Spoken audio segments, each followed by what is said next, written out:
네, 안녕하세요. 성경을 어떻게 읽을 것인가 14번째 시간입니다. 오늘 이제 우리가 성경을 어떻게 읽을 것인가 이 부분에 대해서는 그 마지막 부분이라고 할 수 있습니다. 마지막 부분인데 그 요한계시록에 대해서 우리가 살펴보도록 하겠습니다.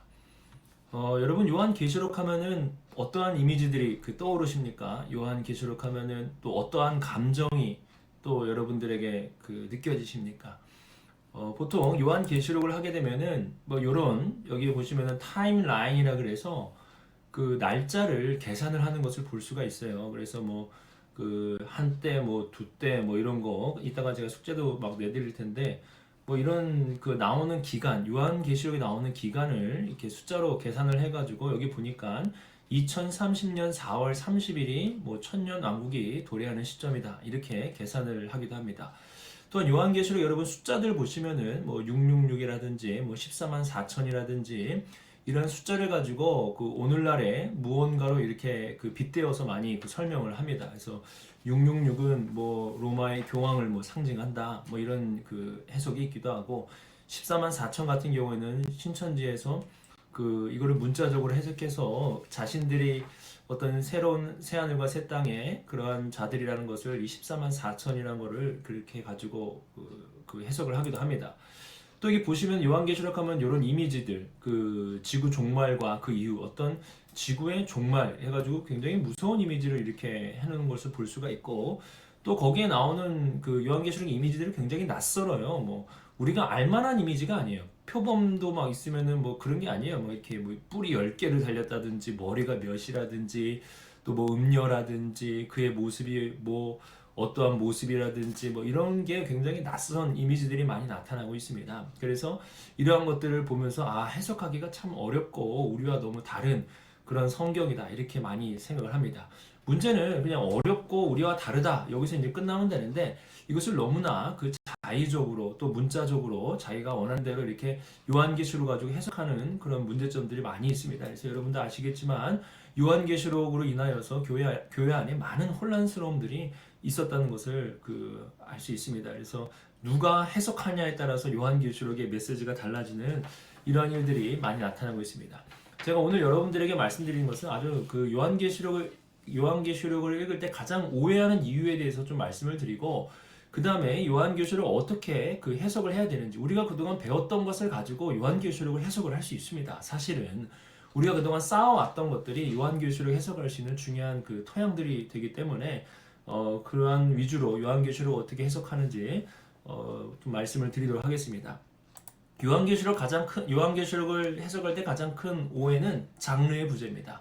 성경은 어떻게 읽을 것인가 이 책에서 얘기하는 게 뭡니까? 장르예요, 장르. 그 책은 장르에 맞게 우리가 읽어내야 된다라고 지금 말을 하고 있는 거예요. 이 책에서 계속.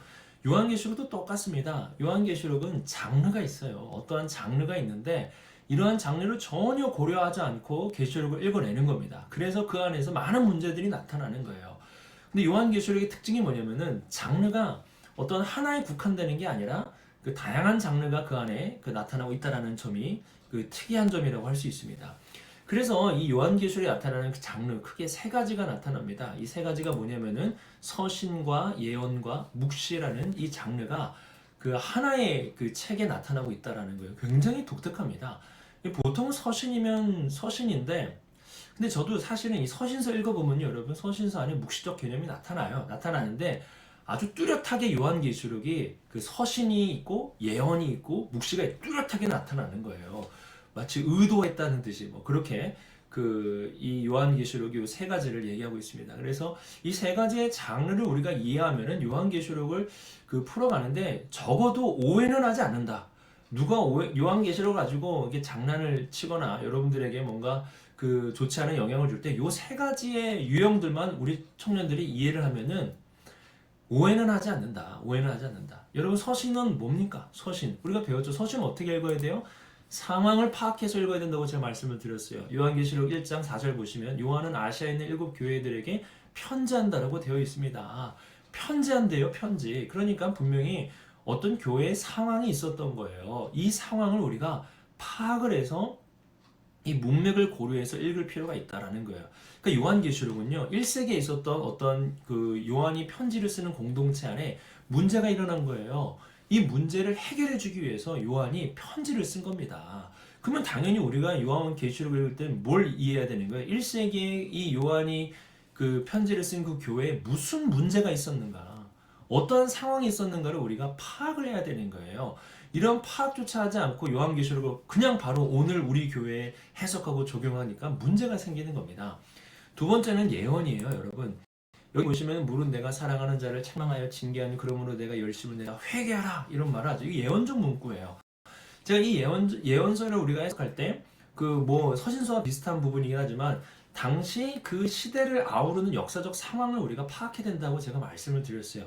이거는 여러분의 어떤 그 스스로의 그 능력을 해결하기는 어렵고 주석적인 부분을 개론이나 이런 걸 그 여러분이 읽어 가시면서 그 당시에 있었던 역사적 역사 상황이라고 말할 수 있고 역사적 흐름을 이해를 해야 되는 거예요.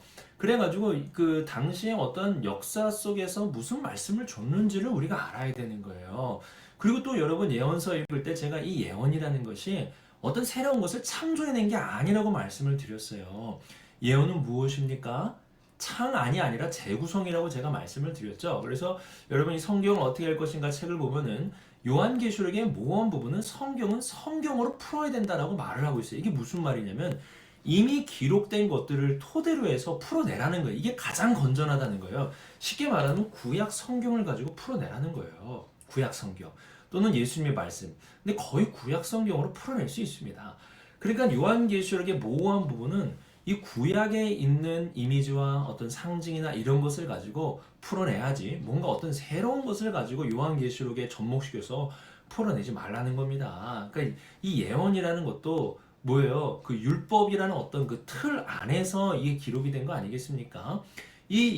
그래서 요한계시록도 여러분 보시면은 그 구약 성경의 어떤 그 예언서들의 어떤 형식이나 틀을 많이 가지고 있어요. 그래서 그 성경은 성경으로 그 풀어내야 된다. 뭐 이런 것을 여러분 좀 기억하시면 되니까 그 이외의 것을 가지고 이렇게 요한계시록을 풀다 보면은 오히려 더 문제가 많이 생기는 거예요. 뭔가 새로운 것을 가지고 풀려고 할 필요가 없다. 그래서 여러분 그 제가 이제 숙제 드릴 때 그 숙제에서 모호하다 그러면은 이렇게 한번 풀어가 보시면 도움이 많이 됩니다. 구약 성경에 이 부분과 많이 연관성이 있는데 어떻게 이런 걸 봐야 됩니까? 라고 저한테 오히려 그걸 가지고 오세요. 그러니까 구약 성경의 이 본문과 나에게 숙제로 주어진 이 본문이 연관성이 있는 것 같은데 목사님 이거는 어떻게 연결을 시켜야 됩니까? 여러분 이렇게 가져오면은 굉장히 좋은 숙제가 될 거예요. 근데 모든 그 부분은 그 해당이 되지 않아요. 억지로 구약 성경과 맞추려고 하지 말고 여러분이 떠오른다든지 아니면 주석을 볼 때 여기는 구약의 이러한 부분과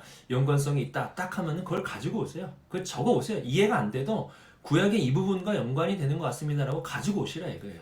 그러면 우리가 만나서 그것에 대해서 우리가 좀 그 토의하고 또 나눠보는 시간을 가지면 유익이 됩니다. 그리고 가장 이 요한계시록에서 어려운 부분이 사실은 묵시와 관련된 부분입니다. 그러니까 서신과 예언은 우리 청년들이 어느 정도 배워서 그 이해는 할 텐데 묵시는 여러분 무슨 말인지 잘 모를 거예요. 그 묵시를 잘 모를 텐데 사실 배웠어요.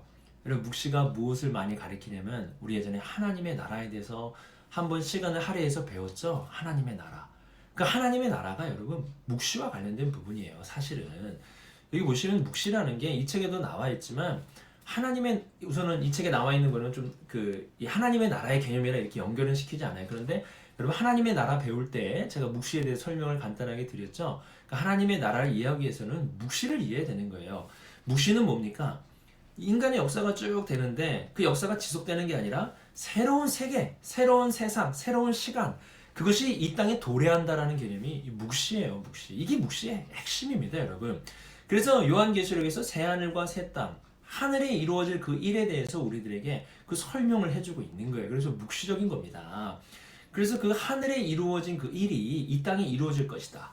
그래서 이 묵시라는 것을 보면은요, 이게 새로운 세상에 일어날 그 일이 있기 전에 일어날 어떤 그런 문을 또 설명하고 있기 때문에 굉장히 이런 것들이 있어요. 이미지, 또 시간, 숫자 이런 것들이 굉장히 혼합적이기도 하고 이해하기도 어렵기도 하고 막 이런 것들을 가지고 표현합니다. 그러나 여러분 잘 보세요. 묵시의 이미지는요 혼합되어 있어요. 혼합이 되어 있어요. 표범도 그냥 표범이 아니야. 뭐 여러 가지가 이렇게 혼합되어 있는 표범이에요. 그러니까 이렇게 혼합되어 있는 이미지를 가지고 있는데 중요한 건 뭐냐? 당시의 청중은 그 이미지를 이해했다는 거예요. 그 이미지를 이해했다는 거예요. 그 제가 아까 전에도 이게 뭐예요? 그 상황, 그 서신이고 또 예언이고 이런 말씀을 드렸어요. 그러니까 이 역사적 상황 속에서 교회의 상황 속에서 그 이미지가 풀어낼 수 있었다라는 거예요. 당시의 청중들이 굉장히 뭔가 새롭고 그 청중들이 이해할 수 없는 이미지가 아니었다. 그러니까 여러분 이제 제가 이미지와 관련된 그런 걸 숙제를 한 분에게 드렸어요. 이 이미지를 오늘날의 관점으로 이해할 필요가 없습니다.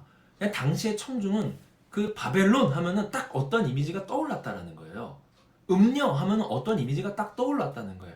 그러니까 당시에 청중들이 생각할 수 있는 한도 안에서 여러분들이 생각을 하시는 게 유익합니다. 아셨죠? 이미지는 어떤 새로운 그 당시의 사람들이 이해할 수 없는 혼합되어 있지만 그 이미지를 딱 보여주면은 당시의 청중은 아 이거 아 누구 이런 게 그 떠오르는 이미지였다라는 거예요. 굉장히 혼합적이었지만 아셨죠? 두 번째 묵시의 시간이 나와요. 굉장히 상징적인 시간입니다. 그 시간인데 여러분 그 시간이 뭘 가리키는 거냐면은 그 어떤 제한된 때가 있다라는 거예요. 여러분 하나님의 나라도 어때요? 쭉 가다가 어떠한 때가 되면 하나님 나라가 임하죠. 그거 똑같아요. 어떤 제한적인 시간이 있다는 거예요. 예를 들면은 악인이 번성을 해요. 근데 거기에 시간에 대해서 막 나옵니다. 시간이 뭐 몇 시간, 며칠 막 이게 나와요. 이게 가리키는 게 뭐냐는 거예요. 악인이 계속 번성하는 게 아니라 제한된 시간 안에 그 악인의 본성이 있고 그 다음에 심판이 있다라는 거예요. 그런 시간들을 우리들에게 제한된 시간들을 묵시는 알려주고 있습니다. 결국에는 이 시간이 가리키는 게 뭐예요? 악인의 멸망과 하나님의 승리를 말하려고 이 시간을 알려주는 겁니다. 제한된 시간이라는 거예요.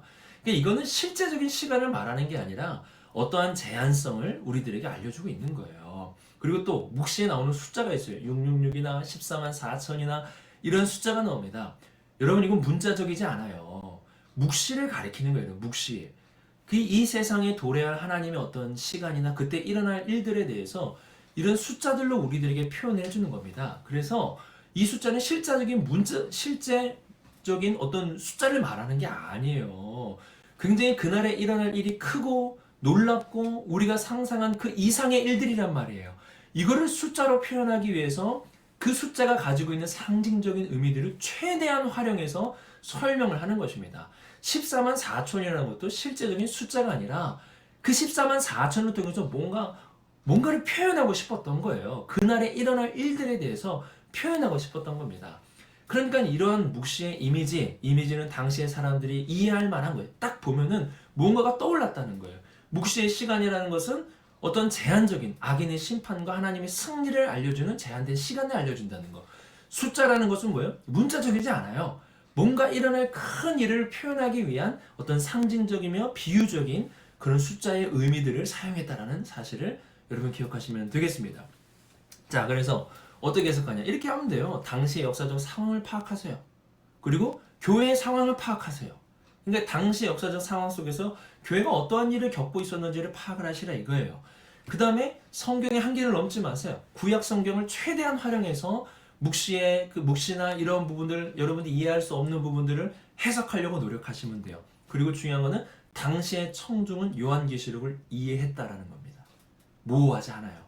당시의 청중은 이 요한계시록을 읽고 이해했다라는 거예요. 뭔가 느낌을 팍 받은 거예요. 도전을 받든지 힘을 얻었든지 그 이미지와 상징과 숫자들을 보면서 그들은 이해를 했다라는 겁니다. 이게 이제 중요한 거죠. 그래서 하나님께서는요, 보세요. 하늘에 일어날 일을 요한에게 보여줬어요. 하늘에 일어날 일을 보여줬다 이거예요. 이거는 장차 일어날 일입니다. 그리고 이 땅에 이루어질 일을 하나님이 보여주신 거예요. 주기도문과 같이 하늘에 일어날 일은 이 땅에 이루어지이다. 그 일을 보여준 거예요. 이 땅의 교회들에게 그걸 보여주는 거예요. 왜 보여줬을까요, 여러분?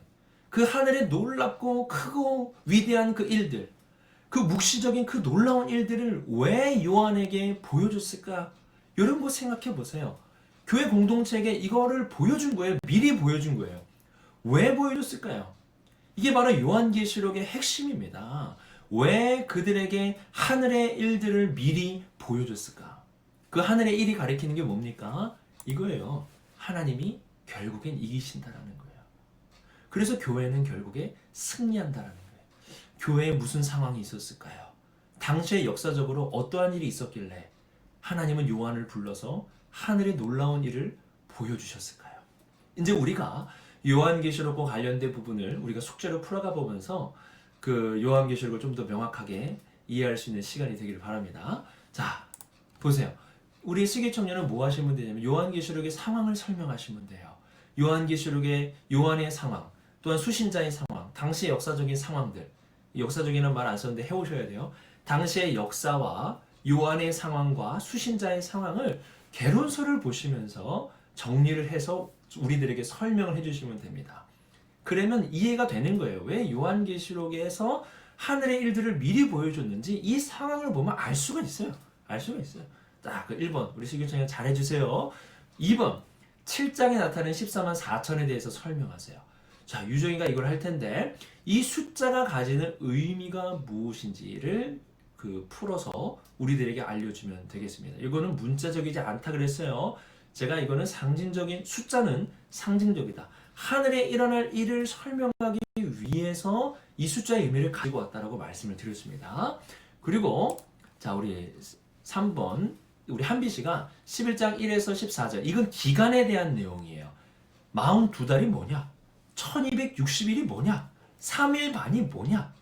이 기간에 대해서 우리 한비 씨가 가지고 와서 이것을 좀 이렇게 해석해 오시면 되겠습니다. 왜 이러한 기간이 갖고 있는 의미가 무엇이냐를 좀 알려주세요. 그리고 우리 하영이 이거는 이미지와 관련된 부분입니다. 제가 이 이미지는 당시의 사람들이 봤을 때 딱 누구다라고, 딱 무엇이다라고 이해할 수 있는 것이라고 말씀을 드렸어요. 그러니까 오늘날의 관점에서 바벨론은 무엇을 가리키는가 했을 때 이거를 로마의 교황이다 이렇게 하면 안 돼요. 바벨론은 뭐 히틀러다. 물론 그렇게 우리가 확장시켜서 이해할 수 있지만 가장 중요한 건 뭐예요? 당시 1세기에 있었던 요한의 공동체는 바벨론을 말했을 때 무엇을 떠올렸을까? 이거를 우리들에게 알려주면 되겠습니다. 그리고 짐승의 표.